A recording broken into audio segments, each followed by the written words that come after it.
It's July the 1st, 1535. Sir Thomas More is about to go on trial.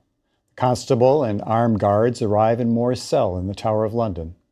They find him dressed in a coarse woolen gown. The guards escort More to the waiting barge, which carries him the short way down the Thames to Westminster Hall. Weak and walking slowly with his staff, but still cheerful, Sir Thomas makes his way into the court. The Lord Chancellor begins the proceedings by reading the indictment. More, he says, is charged with treason, and the punishment for treason is death. The story of how the head of one of the most revered men in England ends up on the chopping block on London's Tower Hill is both important and instructive. Few people in history have faced their trials and deaths as squarely, calmly, and with as much integrity as Sir Thomas More. Our story begins in 1509, when the new 18-year-old king, Henry VIII, marries a young Spanish princess, Catherine of Aragon. The marriage came with the blessing of Pope Julius II, the form of a dispensation from an injunction found in the Bible. The dispensation was deemed necessary because Catherine had been briefly married to Henry's older brother, Arthur. The earlier marriage raised the question of whether Henry's marriage violated Leviticus chapter 20, verse 21. If a man shall take his brother's wife, it shall be an unclean thing. In granting the dispensation, the Pope noted that Arthur was ill throughout the 6-month-long marriage until his death, and that the marriage, according to Catherine, was never consummated. So Henry and Catherine married. 17 years passed with no questions raised about the Pope's dispensation. But then in 1526, King Henry's affection turned from Catherine to the beautiful Anne Boleyn. And suddenly, reviewing Leviticus, Henry began to question the lawfulness of his marriage to Catherine. In fairness, his renewed interest in Leviticus was not just the result of his lust for Anne Boleyn. Henry was also disappointed that his marriage to Catherine had failed to produce a healthy son. But any way you look at it, it was Henry's twin concerns for his sex life and his bloodline, and not any genuine spiritual zeal, that set in motion a religious conflict that would change the face of England. By June 1527, Henry was convinced that his 1509 marriage violated the command of Leviticus. He informed his wife they had been unlawfully married for 18 years. Faced with having her dignity as a married woman stripped and her daughter labeled illegitimate, Catherine did not take the news well. The king raised the issue of his marriage with his Lord Counselor, Thomas More, at Hampton Court. According to More, His Highness, walking in the gallery, broke with me his great matter. More reports that Henry laid the Bible open before me and there read the words that moved me. More suggested to Henry a different interpretation of Leviticus. Displeased, the king ordered More to commune further with his royal advisors and read a report that made the case for annulment. Later in the fall, Henry took the unusual step of visiting More at his home in Chelsea to take up again his great matter. As the scene is depicted in Robert Bolt's play, A Man for All Seasons, the king walked the gardens with his arm around the neck of his trusted counselor. But their differences remained. Ultimately, the disagreement was over the matter of papal supremacy. The king argued that Leviticus made his marriage a crime in God's eyes, and that no pope had the power to waive the biblical injunction. More, on the other hand, accepted papal supremacy as a matter of faith. More viewed Pope Julius's 1509 dispensation as conclusive. So More here represents tradition. More is a staunch defender of the faith in Europe when the Catholic Church is under increasing attack. Only a decade earlier, Martin Luther had declared the Pope to be the Antichrist. And while More and Henry debated the Pope's power, most of northern Germany was in the process of becoming Lutheran. Powerful historic currents were at work. From Henry's standpoint, the proceedings to gain the annulment of his marriage to Catherine moved at a snail's pace and produced no tangible results. On a midsummer's day in 1529, at the order of the Pope Clement, a legatine court met in London to consider the king's great matter. The proceeding opened with the cry, "King Harry of England, come into the court." "Here, my lords," the king replied. "Catherine, Queen of England, come into the court." Catherine walked over to the king knelt, pleaded for pity and compassion. She proclaimed her loyalty to Henry and insisted that she never had relations with her husband's brother. Henry replied that were it not for his love for Catherine, he would have acted sooner on his religious doubts. Then, after pledging to abide by the court's conclusions, Henry made his case for annulment. The inquest produced no results. Catherine chose to make no more appearances and denied the body's authority to decide the validity of her marriage. Instead, she appealed the matter directly to Pope Clement, and the Pope announced that a final decision on the validity of the king's marriage would be made in Rome, not in England. Meanwhile, the king grew impatient. He was especially upset with Cardinal Wolsey for failing to secure a church decision annulling his marriage. Henry ordered Wolsey arrested for treason and stripped of the title of Lord Chancellor, the highest appointed office in England. In his place, Henry chose Thomas More as the new Chancellor of the realm. The choice was widely acclaimed. More knew the job would bring trouble, but More accepted the post anyway. For him, he had been offered the best position in England for defending his church, the Roman Catholic Church, against what he saw was a growing plague of heretics. Now, we should pause here to note that More was a man of intelligence and conviction, but he was no champion of tolerance. During his tenure as chancellor, he banned heretical texts, searched the home of suspected heretics, and prosecuted and even burned persons who had, in his judgment, undermined church authority. In 1530, King Henry VIII mounted a full court press to get his marriage annulled. He recruited a scholar to write a treatise demonstrating the unlawfulness of his marriage. He pressured the faculties of England's universities to issue declarations supporting his annulment. He got lords and prelates to write letters to Pope Clement pushing his cause. Then, in the fall, Henry issued a proclamation that prevented enforcement of any papal bull inconsistent with his own view on his marriage's lawfulness. Now, this amounted to a direct attack on Vatican authority, and it did not sit well with Thomas More. More expressed his disagreement with the king's proclamation. But Henry had a key supporter for his criticism of the Vatican in Thomas Cromwell. Cromwell, a member of the king's inner circle, pushed the king's view that the law of the realm should trump ecclesiastical law. Cromwell was cunning, cynical, intelligent, ambitious, and resourceful, a worthy nemesis for More. Now, history has not been especially kind to Cromwell, but it is quite likely that his efforts to support Henry in his position prevented mass bloodshed. Cromwell's pragmatic nationalistic politics were almost certainly a better fit for the time than More's campaign to preserve the old medieval order. In insisting that English law was supreme to what More called God's law, Cromwell helped pave the way for an England that could map its own destiny. And in the process, he also eliminated Rome's annoying drain on England's economy. In any event, in 1531, an impatient King Henry summoned the clergy of England to Westminster. He demanded that the convocation issue a statement recognizing him as the sole protector and supreme head of the English church and clergy. After heated debate and the insertion of the phrase, "so far as the law of Christ allows," into the draft, the bishops issued the statement. In July, Henry and Catherine separated, and by late the following year, Anne Boleyn was pregnant. In early 1533, Henry and Anne secretly married.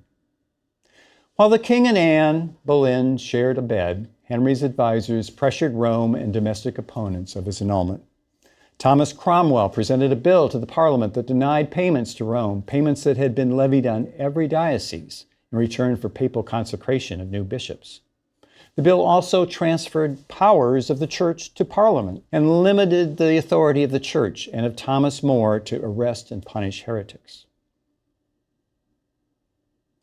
Thomas More could not stomach the assault on his authority to pursue heretics. But the last straw for the Lord Chancellor of the realm was the decision of the English clergy to submit to Henry's demand and accept that all ecclesiastical law required royal consent. In effect, the clergy had made Henry the head of the Church of England. The day after clergy's action, More submitted his resignation. In the garden of York Place, More handed Henry the Great Seal, concealed in a white leather pouch, and bowed. Henry accepted the seal and told More, "For your service you have done me, you will find me a good and gracious lord." The two men would never meet again. In April 1533, Parliament officially declared Henry's marriage to Catherine invalid. The Parliament proclaimed Anne Boleyn queen. But Thomas More, still serving as the king's counselor, did not attend Anne's coronation, which was a grand affair at Westminster Abbey. It was at that moment, according to More biographer Peter Ackroyd, that Henry hardened his heart against More. Henry now saw More as the greatest thorn in his royal side. Henry decided to remove More's stubborn opposition one way or another. Thomas Cromwell began his investigation of More. He first met informally with the prominent holdout. More denied participating in any conspiracy against the king. A month later, in letters to both Henry VIII and Cromwell, More reaffirmed his loyalty to the king. On the matter of Henry's marriage, however, More adhered to a policy of silence. His caution failed to stop the pressure from building against him. Commissioners of the king summoned More to a meeting in which they threatened him and called him a villainous servant. Apart from the threats and name-calling, however, they took no action. Meanwhile, Parliament enacted numerous bills proposed by Cromwell on the king's behalf. The Act of Annats provided that the church taxes should now go to the king, not to Rome. The Act of Succession declared Henry's marriage to Catherine void and established a line of succession through the children of Queen Anne. The Act also specified various new offenses to be treasonous, such as derogating the royal family. Most significantly for More, the Act also required of the king's subjects that they take an oath promising to support the whole effects and contents of the present Act. On April 12, 1534, soon after leaving church at St. Paul's Cathedral with his son-in-law William Roper, More was handed a summons to appear at Lambeth Palace the next day to take the oath of succession. More returned to Chelsea to spend with his family what he probably knew would be his last night as a free man. The next morning, More said farewell to his family at the front gate and boarded a boat for Lambeth with Roper and 4 servants. As they set off down the river, More was at peace with his decision. He told his son-in-law, "Son Roper, I thank our Lord the field is won." Arrived at Lambeth Palace, More asked to see the texts of both the oath and the Act of Succession. After reading the documents, More told the commissioners that while he would deny nothing contained in the oath, his conscience would not allow him to take it. He could not risk, quote, "jeopardizing my soul to perpetual damnation."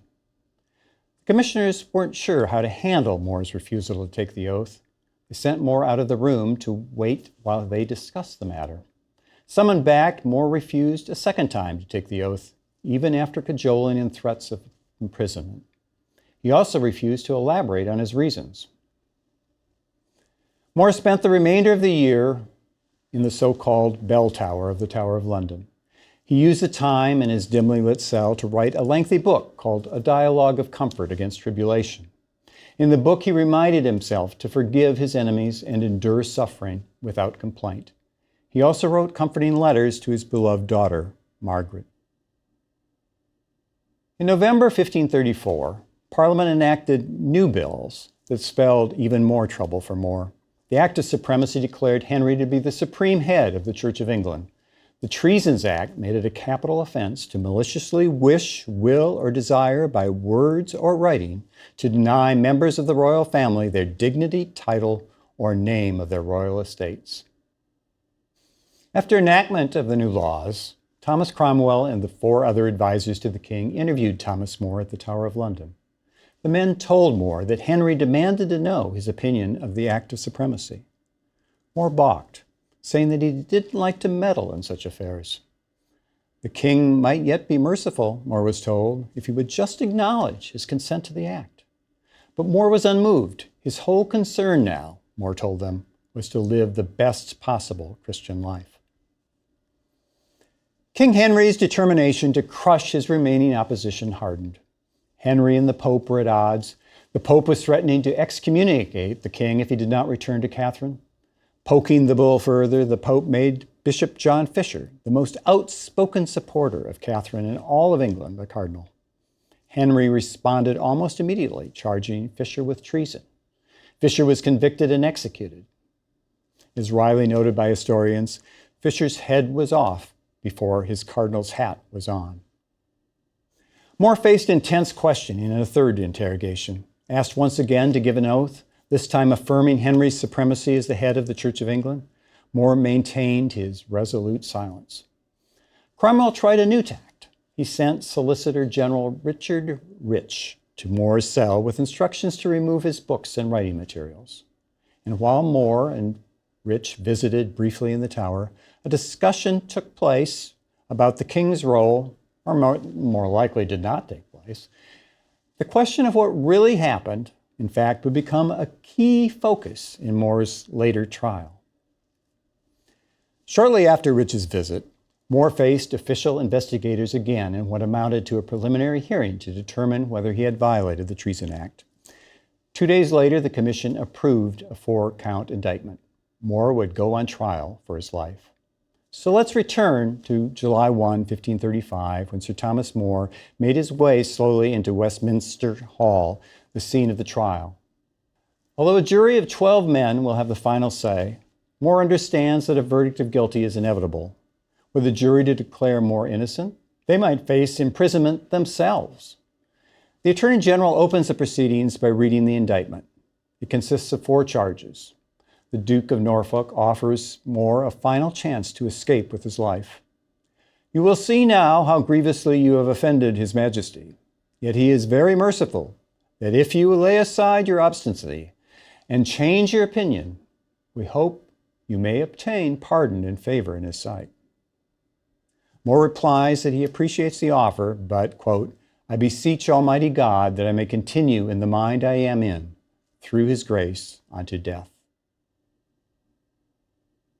Seated in a chair because of his weakness, More attempts to answer each of the 4 charges. On the charge of opposing Henry's marriage, More freely admits that he had, according to the dictates of my conscience, told the king his true opinion. To do otherwise, he said, would have been to have basely flattered His Majesty and made himself a wicked subject and a traitor to God. Giving the king an honest answer when asked for can hardly be treasonous, More contends. The second charge against More is that he did not recognize the king as the supreme head of the church when questioned on the matter. More argues that no law in the world can punish any man for his silence. When told that his silence was an evident sign of the malice in his heart, More quotes a legal maxim that held that he that holds his peace gives consent. More adds, I assure you that I did not hitherto disclose or open my mind or conscience to any person living in the world. The third charge against More is that while in the Tower, he wrote letters to Bishop Fisher, inciting him to violate the Treason Act. The letters in question, which officials claim Fisher burned, were not produced. More insists that his letters counseled no violations of law. More said that he merely advised Fisher to satisfy his own mind, whatever position that took him to on the matter of Henry's supremacy of the church. The fourth charge, which More called the principal crime objected against me, concerns his bell tower conversation with Richard Rich a few days earlier. The indictment alleges that More, responding to a hypothetical question posed by Rich, told his visitor that the Parliament had no more power to enact the act of supremacy than it did to pass a law declaring God not to be God. The court calls Solicitor General Rich to testify. Rich gives his account of the conversation, confirming the charge laid out in the indictment. More rejects Rich's testimony in no uncertain terms. He says that if Rich's version were in fact true, then I pray I may never see God's face. More's striking statement, given his intense and sincere religiosity, leaves little room to doubt, but that Rich was flat out lying. More adds that he is more concerned about Richard's perjury than he is about his own danger. He says that he had long regarded Rich as a liar, a great gamester, and no good name or character. How likely is it, More asked his accusers, that he would choose among all the people in the realm Richard Rich as the man to confide the secrets of my conscience? More's powerful answer to Rich's accusation prompts the Attorney General to call two other men who were present in More's cell at the time of the supposed conversation. He asks them to testify. Neither man wants to risk the king's ire, as they would if they refuted Rich's story, but they come close to supporting More's account. They testify that they were too busy stuffing More's books in a sack and carting them away to really have paid any attention to the conversation. The 12-man jury deliberates for scarcely a quarter of an hour before returning its verdict, guilty. As the Lord Chancellor is about to pronounce sentence, More interrupts to remind him that it is customary to allow defendants to speak prior to the imposition of sentence. More, finally, with nothing more to lose and free to speak his mind, tells his court that his indictment was grounded on a law repugnant to God. Further unburdening himself, More says that the Parliament lacks the authority to enact any law inconsistent with the teaching of Christ's universal Catholic Church. He adds that he thinks that the recently enacted laws violate the Magna Carta and the King's coronation oath. The Lord Chancellor breaks in to ask More how he reconciles his opinion with the fact that all the bishops, the universities, the most learned men of the kingdom found the act to be lawful. More responds that if one were to take account of all the views of Christendom, and not just England, his view would be favored by 10-1. Sentence is pronounced. More will be drawn on a hurdle through the city of London to Tyburn, and there to be hanged till he should be half dead, and that he should be cut down alive, his privy parts cut off, his belly ripped, his bowels burnt, his 4 quarters sit up over the 4 gates of the city, and his head upon London Bridge. More is led out of the court. An axe is carried before him, the edge towards him. The symbolism is obvious. More is escorted back to the barge and back down the Thames to the Tower of London. The party disembarks at the barge and an armed guard leads More up the old Swan Lane and down Thames Street. As More and his guards approach the tower, his daughter Margaret kneels before him to receive a blessing. They embrace and they kiss. More is escorted back through the large crowd to the cell where he will spend the last 6 days of his life. These final days, More spent fasting and praying. His famous wits stayed with him until the end. For example, in declining a haircut, he told the barber, "The king has taken out a suit on my head, and until the matter is resolved, I shall spend no further cost upon it." On the Monday following his sentence, More received a visit from his wife Alice, to whom he had given a final letter for Margaret, composed with charcoal. In the letter, More writes, "I never liked your manner toward me better than when you kissed me last, when daughterly love and charity hath not leisure to look to worldly courtesy." More also received a bit of good news, if you can call it that. The king commuted his sentence from disembowelment to simple beheading, in recognition of More's years of service. A representative of the King's Council arrived at More's cell at dawn on Tuesday, July 6, 1535. He told More that he would be executed that morning and that the king had requested that he keep his words to a minimum. Shortly before 9 o'clock, dressed in a plain gray robe and carrying a red wooden cross, the bearded More was led out of his cell for the 200-yard journey to the execution site on Tower Hill.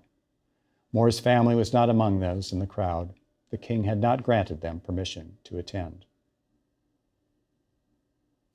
An officer steadied More as he climbed to the execution block.